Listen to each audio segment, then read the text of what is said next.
Hola, buenos noches, and good evening. This is your weekly news report, and I'm your host, Pedro. The Justice Department on Tuesday released a large trove of records related to Jeffrey Epstein, including allegations about the late financier's ties to President Donald Trump. One of the newly released emails published Tuesday claimed that flight logs show Trump flew on Epstein's plane at least 8 times in the 1990s, including once with an unnamed 20-year-old woman. The email, which a federal prosecutor in New York sent in January 2020 to an undisclosed person, says, "For your situational awareness, wanted to let you know that the flight records we received yesterday reflect that Donald Trump traveled on Epstein's private jet many more times than previously has been reported, including during the period we would expect to charge in a Maxwell case." Maxwell, Epstein's accomplice, was indicted in July 2020 on federal sex trafficking charges. She was found guilty in December 2021 and is serving a 20-year prison sentence.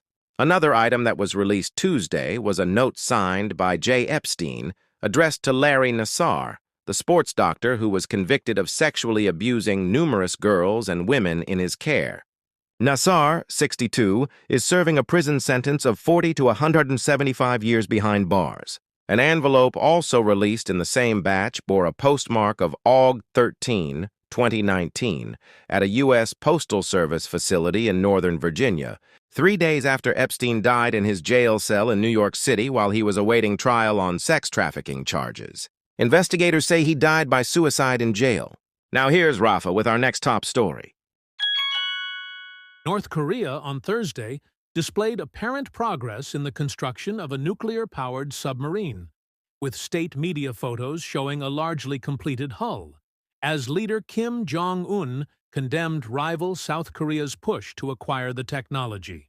North Korea's official Korean Central News Agency said Kim visited a shipyard to inspect the construction of what the North describes as an 8,700-ton class nuclear-propelled submarine, which the leader has previously called a crucial step in the modernization and nuclear armament of North Korea's Navy. The North has indicated it plans to arm the submarine with nuclear weapons, calling it a strategic guided missile submarine, or a strategic nuclear attack submarine. It was not immediately clear how close North Korea is to completing the vessel, but because submarines are typically built from the inside out, the release of what appears to be a largely completed hull suggests that many core components, including the engine and possibly the reactor, are already in place. In a separate report, KCNA said Kim on Wednesday supervised a test of a new long-range anti-air missile that was fired toward its eastern sea. South Korea's defense ministry didn't immediately comment on the launch. Now we send it back to Pedro for our next top story.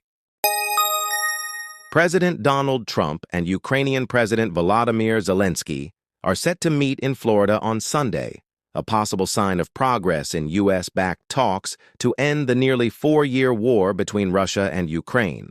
Zelensky first announced the meeting with Trump on X Friday, saying it would take place in the near future. In a WhatsApp chat with Ukrainian journalists, he later said the meeting would take place Sunday. The White House on Friday night confirmed those plans, listing a bilateral meeting between the two leaders Sunday at 3 p.m. Eastern Time on the president's public schedule. The meeting will take place in Florida. In the WhatsApp chat, Zelensky said that it was unclear whether territorial issues will be discussed. He said he expected that they would discuss security guarantees for Ukraine and the U.S.-backed plan for a peace deal. A Ukrainian official said in addition to security guarantees for Ukraine, the Ukrainians are preparing to discuss economic prosperity and reconstruction of the war-torn country. Trump has made a high-level diplomatic push to end the war, but his efforts have run into Moscow's and Kiev's widely differing positions and demands. Ukraine's long-range drone strikes on Russian refineries aim to deprive Moscow of the oil export revenue it needs to pursue its full-scale invasion. Russia wants to cripple the Ukrainian power grid, seeking to deny civilians access to heat, light, and running water in what Kiev officials say is an attempt to weaponize winter.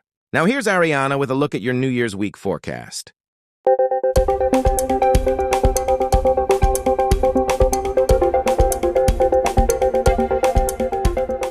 Hello, everyone. I'm your chief meteorologist, Ariana, with a look at your forecast for the week ahead. An intense upper-level pattern is expected to be in place across the U.S. early this coming week with an upper ridge situated over the West Coast region.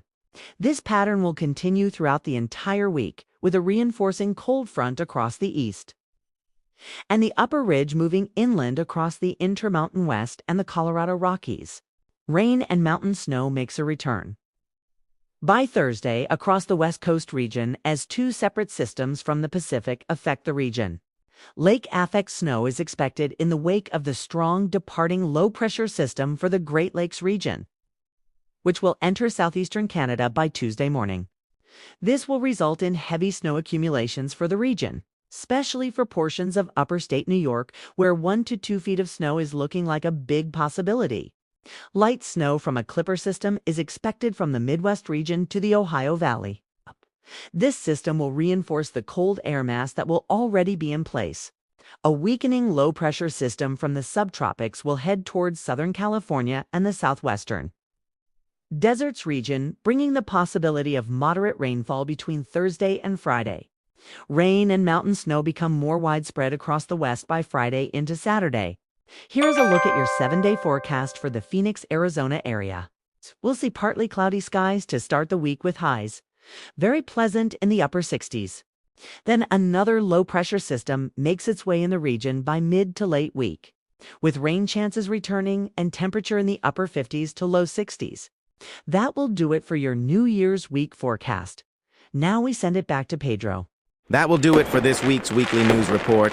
As always, thank you for watching, and from all of us here at KJM Productions, we wish you a happy new year.